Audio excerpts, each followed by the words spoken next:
HOA Karen called the cops over snow on my lawn, then police realized I owned her street.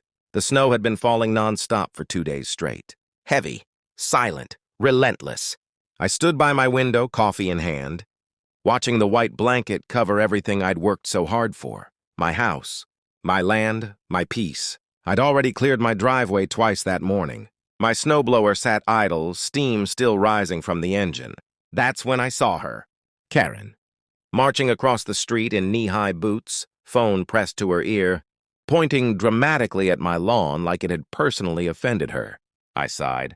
Here we go again. Karen was the self-appointed queen of the HOA across the road. Clipboard, attitude, and an ego bigger than the blizzard itself. The problem? I wasn't in her HOA. Never had been. Never would be. But that never stopped her. 10 minutes later, flashing red and blue lights cut through the snowfall. 2 police cruisers rolled up and parked right in front of my house. Karen stood beside them, arms crossed, smug smile on her face. I stepped outside. One officer approached politely. "Sir, we received a call about a violation.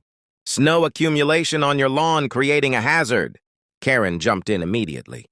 "He refuses to clear it." HOA rules say lawns must be maintained even during snowstorms. "People could slip!" I looked at the officer, calm. "Officer, this is my private property, and I've cleared my driveway and walkway. There's no public access across my lawn." Karen scoffed.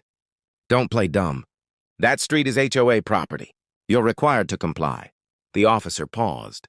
"Ma'am, which street exactly?" She pointed proudly. "This one." The officer turned back to me. "Sir, do you own the land this street sits on?" I smiled slightly. "Yes, I do." Karen laughed out loud. "That's ridiculous." "He's lying." I reached into my coat and pulled out a folded document, something I always kept close for moments exactly like this. The deed. I handed it to the officer. He studied it. Then his eyebrows lifted. "Ma'am, according to county records, this street is privately owned. By him." Silence. Snowflakes drifted between us like suspended disbelief. Karen's smile vanished. That can't be right. This road serves our entire neighborhood."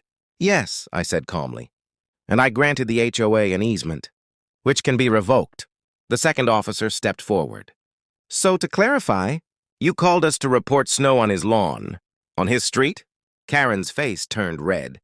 "He's being difficult on purpose." The first officer handed the deed back to me. "Sir, you're well within your rights." "No violation here." Karen exploded.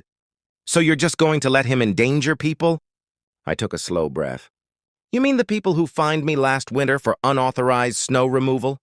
The same HOA that sent me legal notices for using my own. Plowed too early in the morning?" Her mouth opened, closed. I looked at the officers. "Actually, since we're all here, I'd like to formally revoke the HOA's